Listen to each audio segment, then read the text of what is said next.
Hello, everybody, and welcome to another episode of Your Football Opinion. I am your host, Theo Ash, and today we are rolling on with the last part of my record predictions before the season starts on Thursday. Today, we are doing part 2 of the AFC, so we've got the Chiefs, the Patriots, the Jets, the Jaguars, the Texans, the Browns, and the Dolphins on deck. Some teams that I think are going to be really, really good this year. If you missed last week's episode, I've already predicted Baltimore to go 12-5, the Raiders to go 4-13, Tennessee to go 5-12, the Chargers to go 9-8, Pittsburgh to go 6-11, Cincinnati to go 11-5, Denver to go 7-10, Indy to go 10-7, and Buffalo to go 10-7. 10-7 is kind of a crutch for me. I've got a couple 10-7 teams today. It's just always such a nice number to land at for like a good team. So we'll see how it all shakes out. But first, I want to talk about the Kansas City Chiefs, the favorites to win the Super Bowl, to three-peat, definitely the main characters of the NFL season, with Taylor Swift in attendance, all the stars, a chance to do what's never been done before.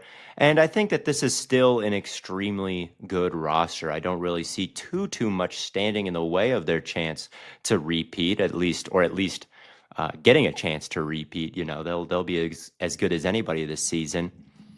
Let's start with some of the additions they made this offseason. The big ones came in the receiver room. We've got Hollywood Brown in town these days, and we have got Xavier Worthy, the fastest rookie in the history of the NFL, joining the squad. And that's not going to mean anything but good things for them, I think. Last year, Mahomes had one of the lowest average depths of target in the league, did not really play to his MVP level standard throughout the course of the regular season. Obviously, once the playoffs came around, Travis Kelce and himself turned it on. I think that this year, it's not going to be a complete flip. Even though Marquise Brown and Xavier Worthy are great deep threats, I didn't quite have a first-round grade on Worthy just because of the way he dealt with physicality. At all levels, off the line of scrimmage, it's especially bad dealing with press. He's definitely going to need some scheme help to maximize himself, because when you can get hands on this guy, you can kind of shut him down early. But obviously, Andy Reid is a very good guy to land with. But even, downfield, he's a smaller guy. It's crowded at the catch point. Is he going to be able to do a great job there? If he doesn't, blow by them right away. And after the catch as well, like being strong, breaking tackles.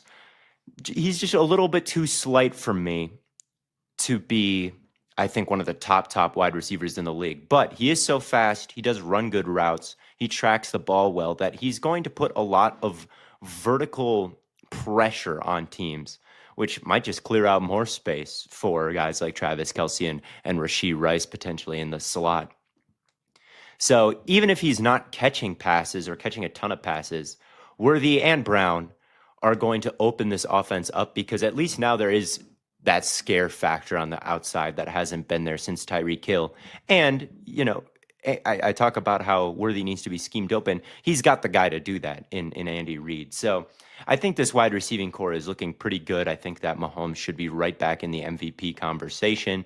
I liked Kingsley Suamataia, their draft pick at left tackle. That was obviously a big weakness last year that they won the Super Bowl in spite of. Chase Young got some sacks in that game over the left tackle.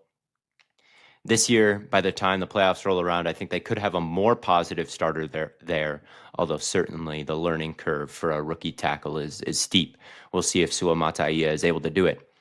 Overall, this should be about as good of an offense as there is in the NFL, even with Marquise Brown dealing with some injuries right now. I think that they'll be able to put up crazy numbers. Isaiah Pacheco's a nice runner on the ground, although maybe not an elite one. Yeah, I think that they should be in the top 5 pretty easily. And then on defense, I'm a little bit concerned about some of the names I see in the cornerback room. Obviously, Trent McDuffie can lock anybody down. They're a very good tackling team. So if they do allow a reception, these guys are physical. They're not going to allow too much beyond that.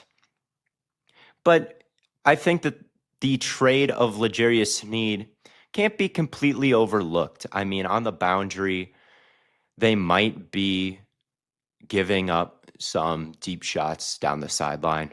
This is a problem that the 49ers had somewhat recently. They didn't really have any boundary corners that you felt really good about for a Super Bowl contending team, and that was kind of their big weakness. I think that we could see something similar for the Chiefs this year. I don't think Joshua Williams is a terrible replacement plan, or Chamari Connor I'm seeing, Jalen Watson. Like, there are some names here that I think can be fine, but if Spags is going to heat people up, if there's going to be five-man pressures, if there's going to be a weaker or more of an onus on the secondary to get it done one-on-one, I do think they're going to run into some issues there. And then the front seven is very good with Chris Jones returning, but he is at age 30. He is 30, and the linebacker situation has been good, but Nick Bolton has been kind of banged up over the course of his career. It's a great team, though, from top to bottom. There's not too much for me to say, not too many holes for me to pick, other than secondary is a bit of a concern, and I'm a bit concerned about the age of the stars. With Travis Kelce looking a little bit washed before the playoffs last year, and then Chris Jones getting up there as well. But nothing too concerning. So I've got them going 12-5. Contending for that one seed with the Ravens again. I think those are the two teams that are going to repeat in the AFC Championship game. And it's not too controversial of a take, I don't think. Let's move on to the Patriots. I'm a bit lower on this team than I was a few months ago. Christian Barmore being out with blood clots is absolutely killer.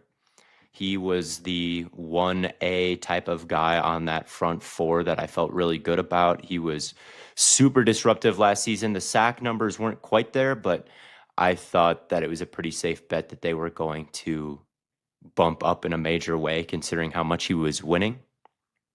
Just huge, fast, kind of bendy, like good against the run. I mean, he looked like a potential all-pro defensive tackle. Now he has no timetable to return.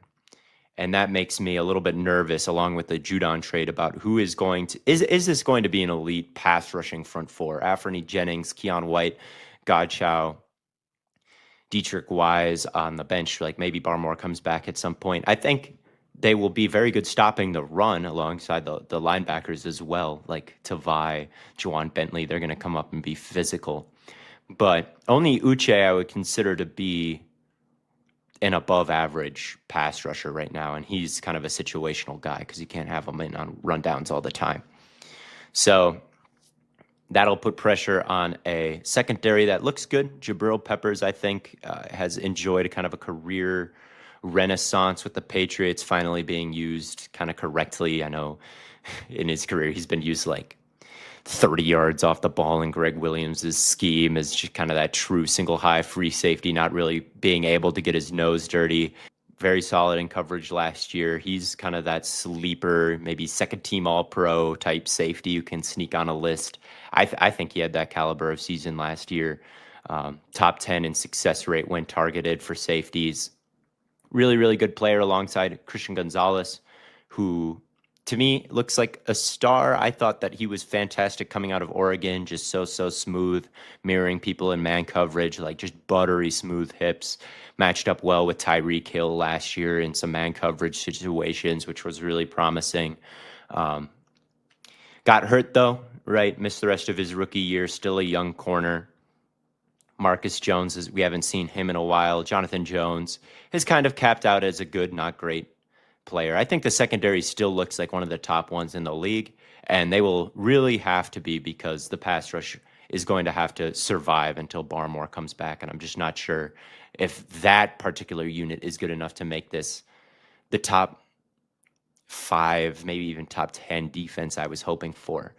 And the defense will need to carry the offense, certainly. Like, they decided to go with Jacoby Brissett as the week 1 starter. I would go with May. I don't think that he's the type of prospect that needs to sit on the bench. I think it would be good for him to learn what he can do, what he can't do. I think it would be good for the coaching staff to kind of get a good feel of what it's like working with him. So it's not you're not going in blind next year, and you can really look to contend in 2025. Feeling comfortable about your quarterback. Not that they shouldn't feel comfortable with May, even if he sits on the bench as the 3rd overall pick. But I don't know. I just thought May gave him more upside. I didn't really think there was a ton of great reason to sit him besides just keeping him healthy for a season that's probably lost because he's so important. And I guess I can see the vision there. Just keep him healthy, sit him on the ice him on the bench. Like he'll come in when the team is more ready to contend. But I still would have leaned May's direction. I think Jacoby Brissett is a fine spot starter. He's better than maybe the Mariotas of the world.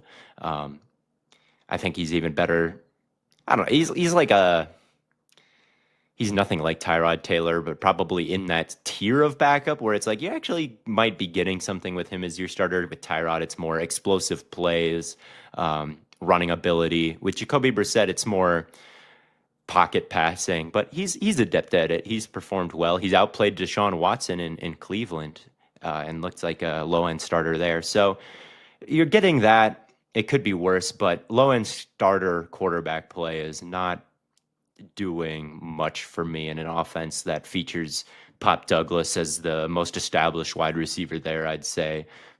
Jalen Polk, good rookie, but still a rookie receiver, maybe a little bit of a learning curve early before coming on late when the Patriots will probably be out of things. KJ Osborne is KJ Osborne. He's solid, but who on this offense anywhere is really someone we think will be contending for even the Pro Bowl or, to be considered top 30 at their position. Hunter Henry, I guess, is, and he's probably the most established weapon. But if Hunter Henry is your most established weapon, like how good is your offense really, I think we can see competent play if the offensive line is any type of decent. Obviously, this preseason, things got a little bit rough, but the line was not amongst the worst of the worst last season. So I think if they're healthy, what we saw in the preseason can start to stabilize. Like we didn't see David Andrews, their best offensive lineman, playing for some of those preseason snaps. So it wasn't exactly all the starters out there. Micah Onwenu, I'm excited about. But it's a little banged up and it's a little underwhelming, certainly. And really, the whole team is underwhelming. I don't think they're ready to contend right now. Before the trades, before Barmore, like I talked about, I could get down with this team. When I thought May was going to start the whole year, like he's got a lot of potential. But now all of that is just up in the air. I think they'll be one of the worst in football in a division that is extremely tough. The Jets, the Dolphins, the Bills. I think those are all real deal contenders. So I've got the Patriots finishing 3-14 and probably earning a top 5 draft pick in 2024. Let's move on, though, to one of those tough teams in this division, the New York Jets. I'm high on the Jets this season. I think that they have a real chance to do something. I know it's the Jets. The Jets is the Jets. They're never any good. They always, what can go wrong will go wrong with them. But if they can, I don't really believe in curses. I don't really believe that a certain franchise can never turn it around. The Bills were horrible until they were good, right? Like the Jets were horrible, and now there's no reason why they can't be good once they look good. Turnarounds happen when there's talent on the roster, and that's what they've got. I think that Aaron Rodgers is going to have a good season. I do. I think last year the offensive line just got shredded immediately. This year, I am optimistic about the line. Tyron Smith is still a great left tackle, one of the top 5 in the league pretty easily. John Simpson was a nice pickup at left guard. Elijah Vera Tucker is great when he's healthy. Morgan Moses is a capable starter. Him and John Simpson came over from Baltimore. They had a nice line last year. You're not seeing Max Mitchell. You're seeing Olu Fashanu as the swing guy who looked great this preseason, was a top 10 overall prospect on a lot of boards. So they're deep, or they've got some depth. Xavier Newman is good depth as well, I think. And they've got some stars in Vera Tucker and Smith. I think Rodgers is going to be protected. And if he is, I don't know why he can't have a good season at age 40.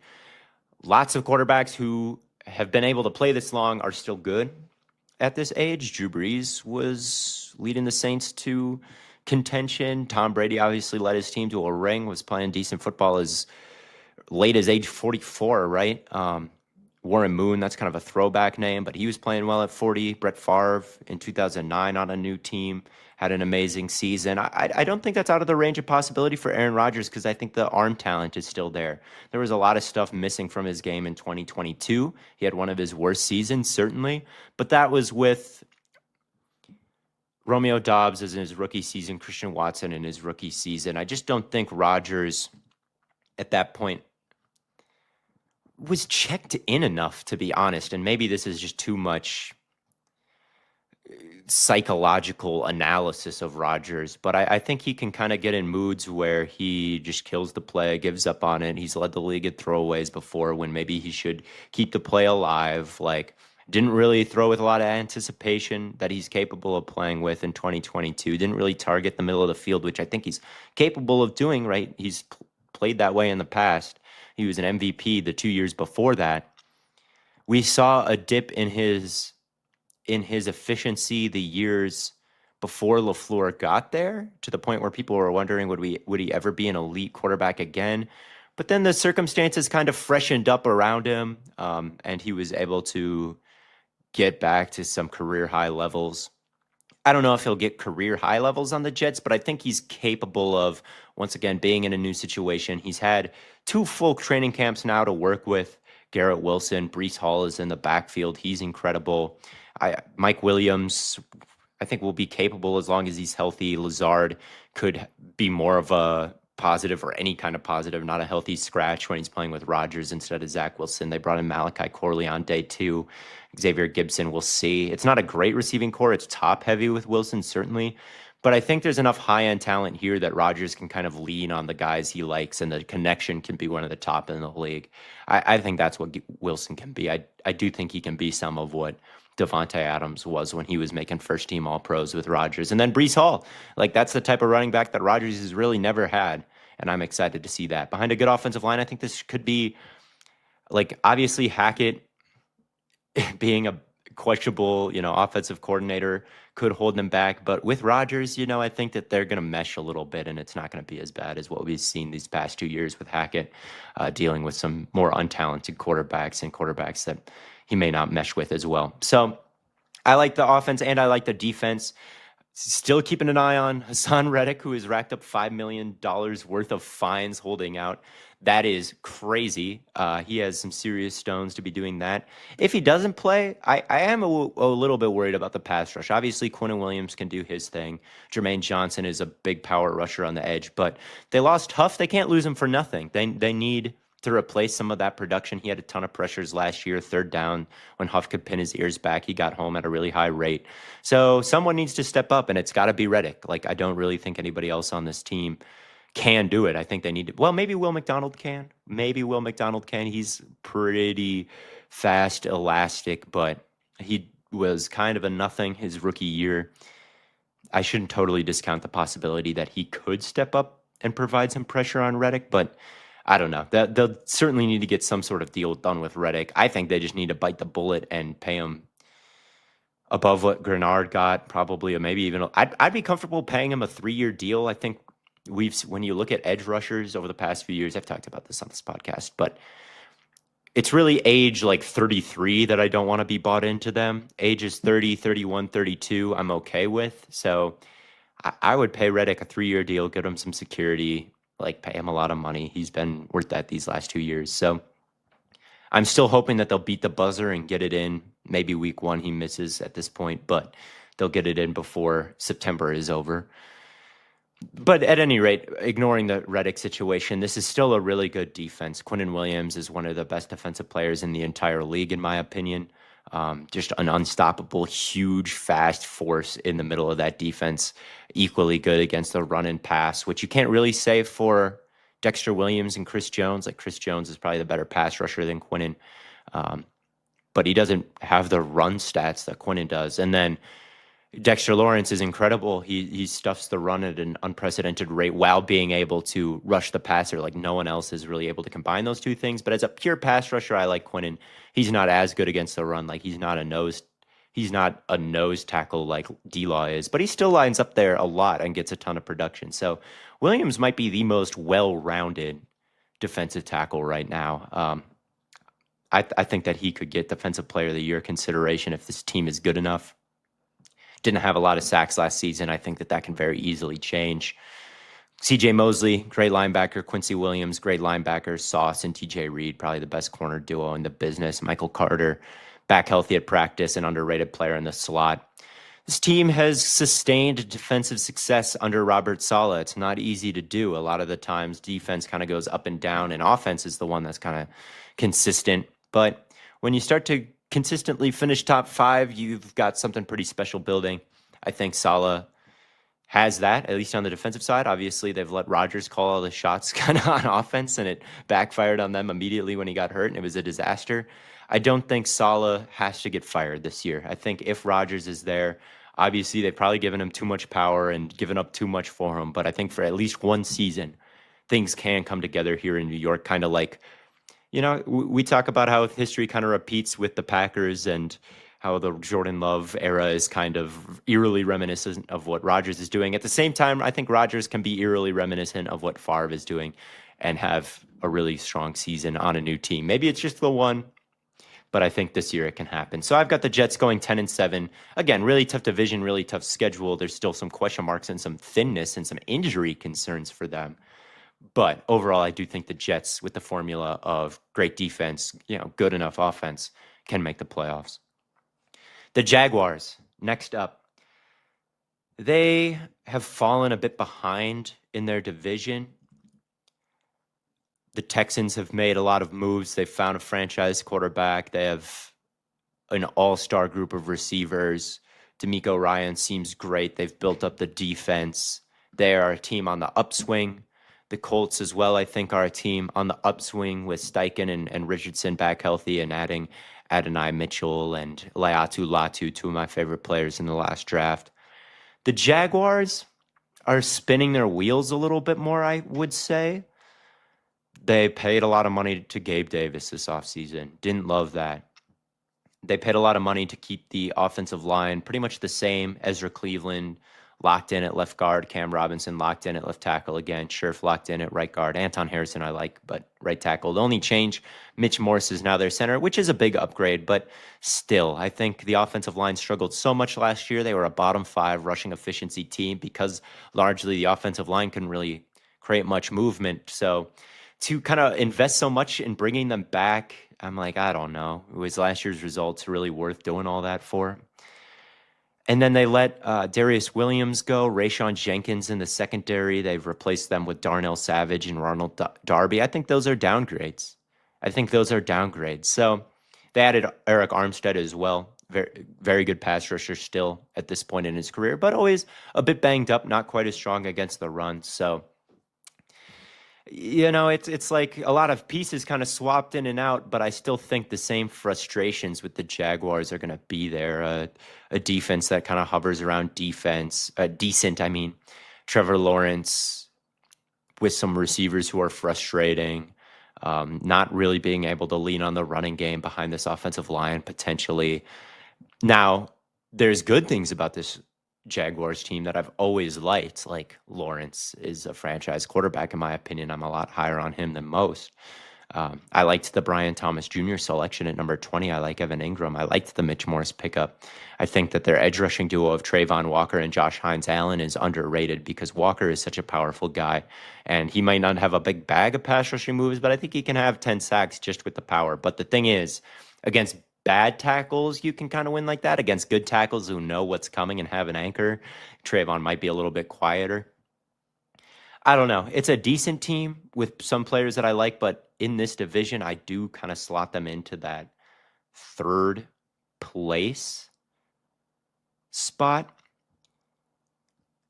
And then talking not about the talent on the roster, this coaching staff has to show me something. I think that Doug Peterson had an off year last year with Press Taylor calling the plays. It was rough, and they didn't move on from Press Taylor. They got rid of like all their other coaches, but the one that was the most frustrating remained. This was an offense that got rid of the ball extremely quickly. It seems like once the run kind of evaporated, they didn't really know what to do. So too much of their offense was just trying to get the ball in the hands of their playmakers behind the line of scrimmage. Trevor Lawrence had the second fastest time to throw behind Tua Tagovailoa last year. I just don't think that's the ideal way to use Trevor Lawrence. I think that you want that number to be a little bit more normal in the middle because I think he's at his best holding the ball, navigating the pocket, keeping his eyes downfield. And just this game plan week to week, I just don't know if it made a lot of sense. I know, like targeting the tight ends, for example, Trevor Lawrence held the ball for less than 2 seconds, 1.98 targeting the tight ends, which means like they're not really getting Evan Ingram the ball down the field so much as they're just dumping it off to him and saying like, hey, do something after the catch here. And I just think that this offense is capable of more, and we just didn't see it from Doug Peterson last year. I think that he is on the hot seat. If they were to start off the year slow, I do think that Doug Peterson could be kind of a surprise fire after the disaster that was missing the playoffs last year. And I don't know, this offseason, they just didn't do quite enough for me to address the concerns, like keeping Press Taylor on. Trent Baalke is their GM. I think that he's one of the worst GMs. And at the top of this organization, I just don't have a lot of faith like I do with. I just like how the Colts are building things out more and the Texans. So I think that the Jaguars are decent. I think Lawrence and some of the weapons and the pass rush will keep them from being too bad. But I do have them finishing 8-9, maybe a bit too far of a step back. But I don't know. I just believe in what the Colts and the Texans are building more. But I'm a big Trevor Lawrence fan, so it does kind of pain me to be now a Jaguars hater and say they'll finish below 500 because I think that he can prove me wrong. But moving on now to the Houston Texans, who I just kind of mentioned in the Jaguars section. I like what they're building, and I think that Stroud is a franchise guy, obviously. I think that he is capable of being one of the top or the top quarterback in the league, like winning MVP. I think that's in the range of outcomes for him this year. And he's got the guys around him to do that. Like Tank Dell is crazy explosive. Nico Collins is, in my opinion, elite, knocking on the door of top 10 if he isn't already, the way he's able to run routes. He's huge at the catch point, really tough to bring down. Like he checks every single box, in my opinion. So just Stroud and Collins, I would feel good about everything. But you add in Dell, and then you add in Diggs, and who knows what he'll be able to provide. But they don't really need him to be that great. So anything he can give them is just a bonus at this point, it feels like, because I would feel totally comfortable with Collins, Dell, Schultz, and Stroud. I think that their run game will be better than it has been in a while. It's been pretty much, it's not a high bar. That's like bottom 5 efficiency numbers these past couple seasons. This year with Joe Mixon, who I would say is more of a placeholder at running back. I don't necessarily know how much he has elevated the Bengals rushing attack these past couple years. Mixon has not been the craziest efficient runner recently, I think. But I think he's better than Devin Singletary. And I think the offensive line getting a little bit older will help as well. We'll see about the center position between Juice Scruggs and Jarrett Patterson. I don't like what I've seen from Scruggs so far. I don't love what I've seen from Kenyon Green so far, but he's developing. I think it's possible for him to get better. And just overall, I think that this team can look a lot like the Bengals. Speaking of that, with where Mixon just came from, like Stroud and the 3 receivers are going to be enough to bring this team to incredible heights. And then whatever you can get out of the running game, like you'll take. And I think it can be more than what they've gotten in recent years and what they got from them last year. And then the defense is good. I mean, it's got some potential superstars. I think Derek Stingley Jr. will enter the conversation. Like, is he the best cornerback in the league when he's healthy? The run he was on at the end of last season was phenomenal. The ground he's able to cover in zone coverage, his size plus fluidity keeps him sticky with any type of wide receiver and man. Insane ball skills, truly special. Good instincts. There is no reason why he can't be all pro this year. We saw him in a little bit of preseason action. He jumped a route, should have had a pick 6, and then had a pick later that he tracked over his shoulder and caught out in front of him a go ball that he just erased. He looks crazy special. So the fact that they have a guy like that and a guy like Danielle Hunter, who had 60 pressures last season, double-digit sacks, you can bank on that. Will Anderson Jr., incredibly nuanced technical player for a rookie, especially against the run, with some pass rushing upside as well. Only 7.5 sacks, but finished better than that in terms of pressure and pressure rate, and is still developing. So those two should be the most ferocious edge duo in the league. I think that's a fair expectation. The Bengals, like if we're comparing this team to the Bengals, I don't think the Bengals have had that kind of quantity of good players recently. And that just, I mean, it makes me super excited that the Houston Texans could be kind of a souped up version of what we've seen out of Cincinnati recently. But the key will be getting Slowick on board, I think, because last year they were outside the top 10 in overall success rate on offense. I think that might surprise a lot of people with how good CJ Stroud was. And Stroud only threw, 23 touchdowns. There was a pretty high run rate for the Texans last year. They didn't fully open it up. Now, Stroud, whenever he did throw, picked up like 10 yards per attempt. But they were a little bit too run and play action heavy last season. I'd like to see Slowick now with all these weapons start to open it up a little bit, up that rate of 11 personnel by a lot, up the pass rate by a lot. Is he going to be willing to do that? That remains to be seen. I obviously think so. Like, I don't know why you would have this receiving room and not do that, but the Texans still need to prove that they're willing to make that identity change and that the entire offensive line, not just the quarterback and weapons, are able to sustain that level of play or that type of play or that style. So there could be some growing pains in that department where it's not completely smooth right off the bat. But at the same time, it was kind of completely smooth right off the bat last year. So maybe this team is just destined, man. Like, it would not surprise me. But I'm going to keep kind of a healthy dose of realism. I don't know if everything is going to take off immediately. This team did suffer from some problems last year, outside of Stingley Jr. Is there anybody in the secondary, or are there any coverage bodies, not only in the secondary, but in the linebacker room as well, to match with Stingley, or can you just kind of avoid him and go somewhere else? Obviously, the edge rushing duo is great, but with Danico Autry suspended for the first 6 games of the year and losing guys like Sheldon Rankins and Malik Collins, the interior of the defensive line is pretty weak. So maybe you can just say, hey, we'll just run it up the gut, throw it to guys not named Stingley, and this defense won't quite be elite, even though it's got some stars. So I think they'll be good, but maybe fall a little bit short of like a supercharged Bengals, although I do think that obviously this is a team with a lot of potential. I'll go 10-7. I'll go 10-7, play it safe. I think they'll win this division at 10-7. I think I had the Colts with the same record because I'm really high on them, but if I had to pick one to win the division, I think the Texans will have a better record in the division or against winning teams or whatever, because I do think they're slightly safer to bet on.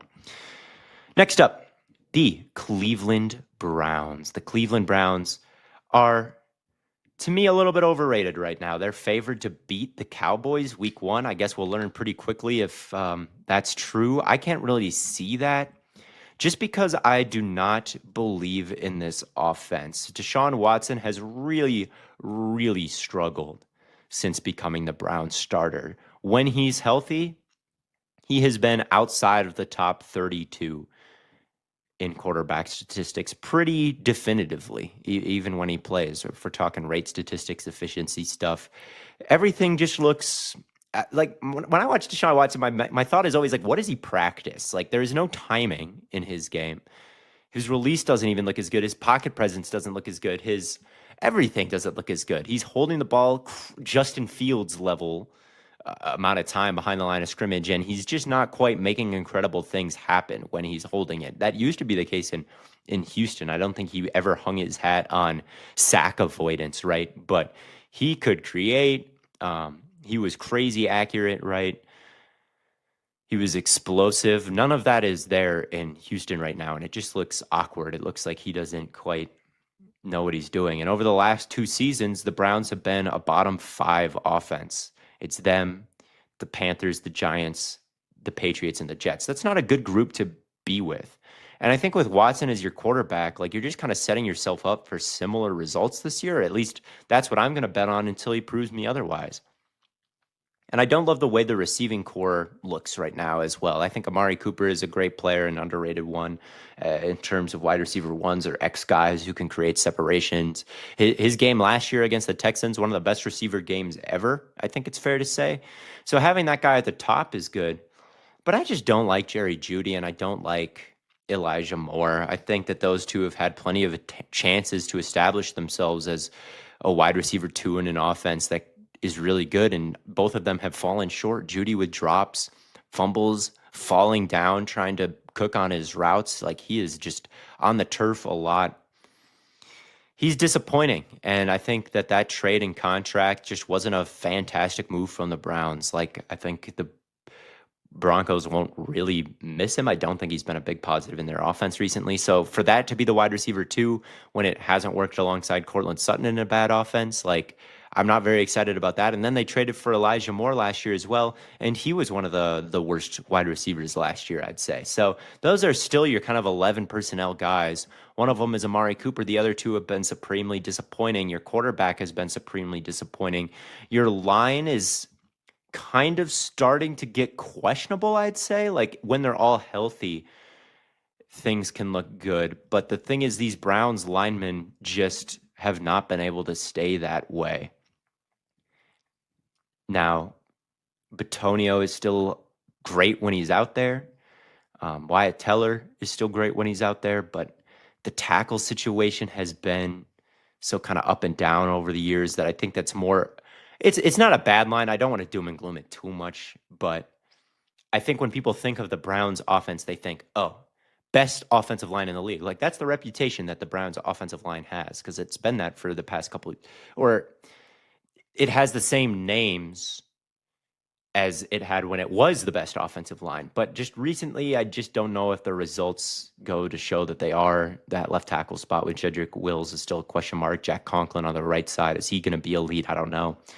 It's a good unit. I shouldn't poo-poo it too much. It's really more the quarterback and the wide receivers and the running back, right, with Nick Chubb out for who knows how long. That makes me think, okay, maybe they won't be a bottom 5 team next year like they have been the past 2, but getting out of the bottom 10, I think it's far from a guarantee. Now, obviously, the defense was historic last season, just super elite, crazy good, enough to take even a bad offense to the playoffs, and nothing has really changed. Myles Garrett is still there. He's still great. Dalvin Tomlinson, Shelby Harris, Zadarius Smith, JOK, Denzel Ward in the secondary alongside Martin Emerson, Greg Newsome, Grant Delpit, and Juan Thornhill. Like it's still an elite defense. It's just a little bit tougher for me to bet on a team built like this, like great defense and then an offense that I'm really not sold on because I think very easily the defense can kind of regress or fall apart a little bit. I think history shows that that is the case, and the front four should still be able to get pressure at an extremely high rate. And that first wave of JOK coming downhill and obviously Garrett lined up over your center, like bull rushing him right in your face. Like that's going to be too much for a lot of teams to overcome. But obviously Houston cooked them. They were able to kind of survive that first wave and hit big plays down the field. The Rams and Matthew Stafford were really able to get after them last season and scored 30 plus points on this great defense. And really overall, they didn't quite rank as highly in points allowed per game as you'd think, considering some of the Browns' pressure numbers and success rate numbers overall. But when they do give up a play, it's a lot of times it's a really big play. So when they play these elite offenses, this defense still needs to show me a little bit more until I say that, okay, they're good enough to bring a bad offense to the playoffs, not just last year, but every year. And yeah, they're just not quite built the way I like. I would rather be more confident in the offense and more up and down on the defense than confident in the defense and up and down on the offense. So I think the Ravens fit that description where it's like their defense is great and their offense is great. The Bengals, I don't know how their defense will be, but I do think their offense is going to be elite. I think the Browns fit into the third slot in this division. I think that they're going to be a bit disappointing. I just can't find myself betting on this offense and Deshaun Watson. I just don't think that he's very good at this point in his career. So I've got them going 7-10. I think that they're contenders to, every year I think there's 4 teams basically every season that make the playoffs and then miss them the next season. I think if I had to bet on any team to accomplish that next year, like the Browns and the Steelers in this division probably are on the chopping block. So, last but not least, we've got the Miami Dolphins. Obviously, we know what they can do against bad teams. There are new wrinkles being added to Mike McDaniel's offense every year, new motions, new runs that just get guys into open space like no one else that I think are just impossible to stop if you don't have the caliber of bodies that the Dolphins have, and no one does. For my money, they have the best running back tandem in the league when they're healthy. Raheem Mostert and Devon Achane. Mostert, I think both of them will be good in fantasy this year. Mostert is kind of your punch. Achane is your counter punch, right? And both of them can pick up 5 yards per carry. So it's hard to get much better than that. With Achane, he can pick up 7 yards a carry, So if they have any kind of injury luck in that regard, I think they have the best backfield. They've got Jalen Wright, who fits their scheme perfectly. I think unless there is an injury, I don't know how productive he's going to be. But now that they have just another guy that they can kind of sub in, if one of those injury-prone top two starters go down, just makes it even better. I like that more than relying on like your Jeff Wilsons or whatever.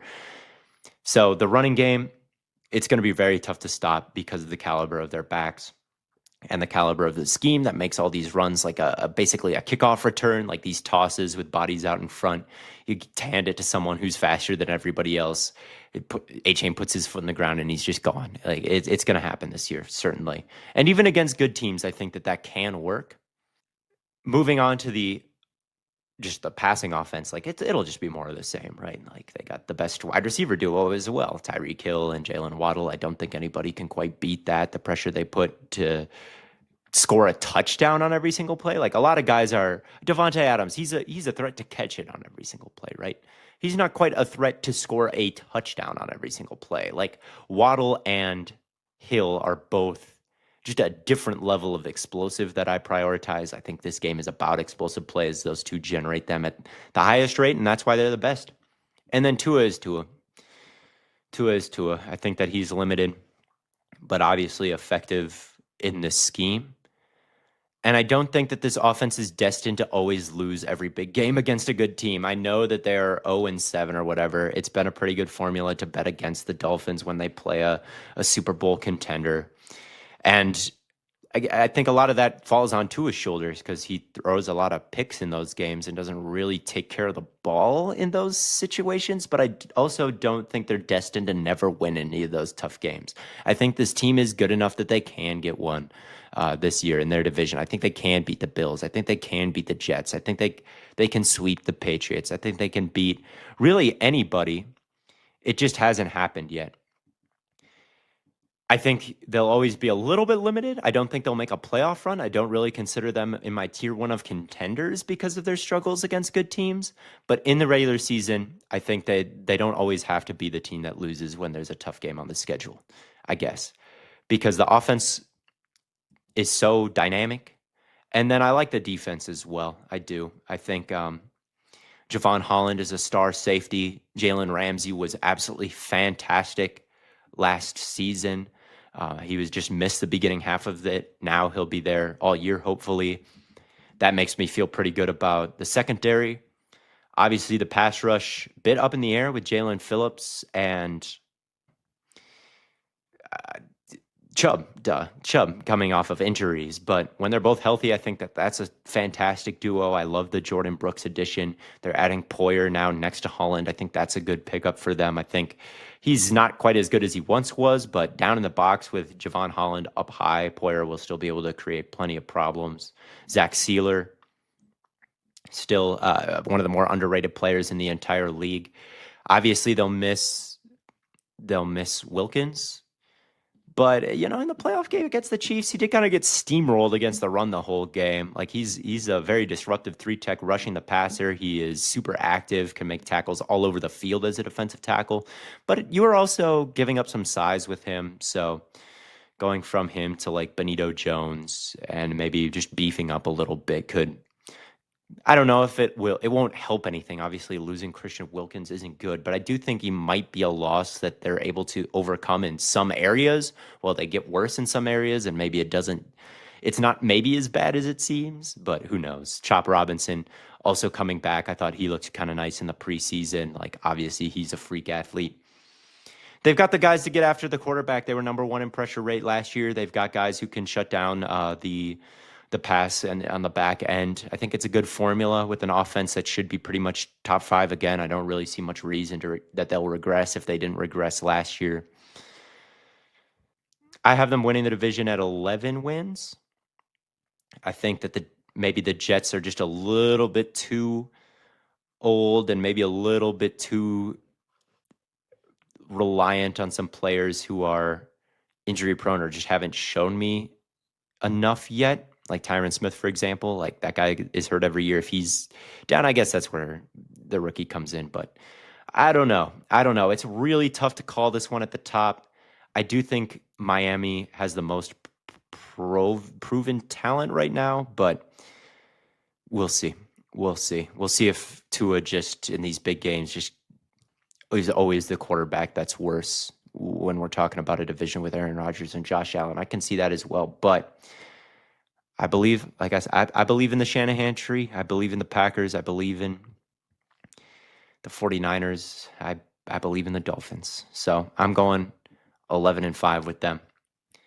But the degree of confidence with that call is lower than some of my other calls because of how this division is. But that's all I got. So that's everybody. We'll see how it goes. I'm excited for the season. I'll run through my playoff teams real quick. In the NFC, I had the Packers as the 1 seed. I think that they're going to build on how they finished last year. I have the 49ers as the 2 seed.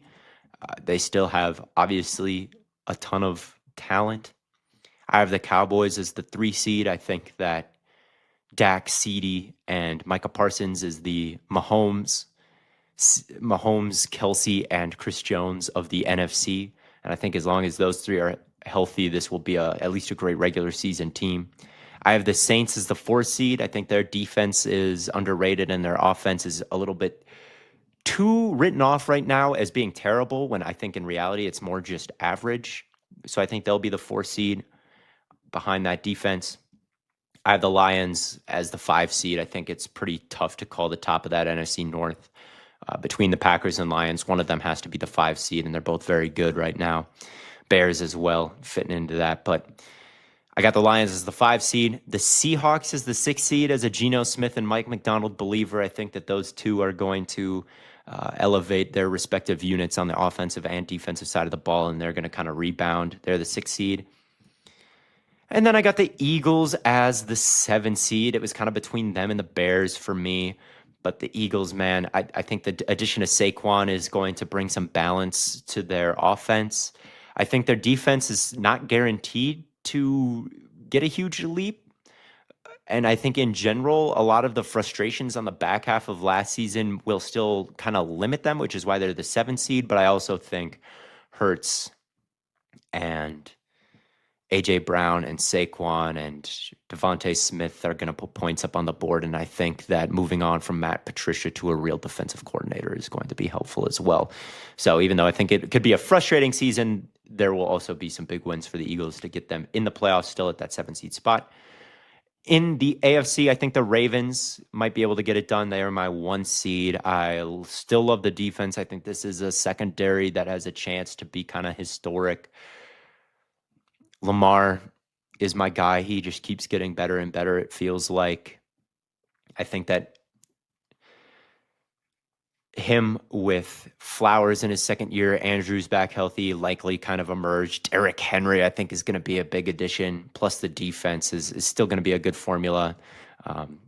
Lamar has been the 1 seed twice in his career already. I think he can do it again. 2 seed, I got the Chiefs. Both the Ravens and Chiefs I have as 12-win teams. And I think the Ravens could get the win in week 1. That might determine the division. I think that they'll get a little bit of redemption here if you want to little more short-term prediction here. I think they'll win week 1, and that could get them the overall 1 seed. 2 seed Chiefs, 3 seed Dolphins, 4 seed Texans, 5 seed Bengals, 6 seed Jets, 7 seed Colts in the AFC. I feel like I don't got to explain that so much because I just went over the AFC, and that'll do it for my record predictions. Thank you all so much for listening to this episode and this whole series as I've run through all the teams. I hope I'm right. I hope for your sake, if you bet on any of these, that I'm right, and just for my own reputation. But we'll see. It's always a fun time to see how these record predictions go. I hope I didn't make too many enemies of Falcons and Rams fans. I hope you all can understand, and Browns fans too. But that'll do it for this episode. You can, of course, subscribe to this podcast wherever you're listening now if you haven't already. You can subscribe to me on my personal platforms at Theo NFL. On Twitter and TikTok is where I'm most active. And then the PFN handle in general. PFN 365, I do a lot of shorter content where I'm giving out rankings and lists and quicker takes than I do on my personal, which is more like long film reviews and stuff like that. So at any rate, you probably all know that by now. So I'll let you go. Have a nice opening week. I will see y'all after the Chiefs game. And I'm so excited for that. This has been Theo Ash, and I'm signing off.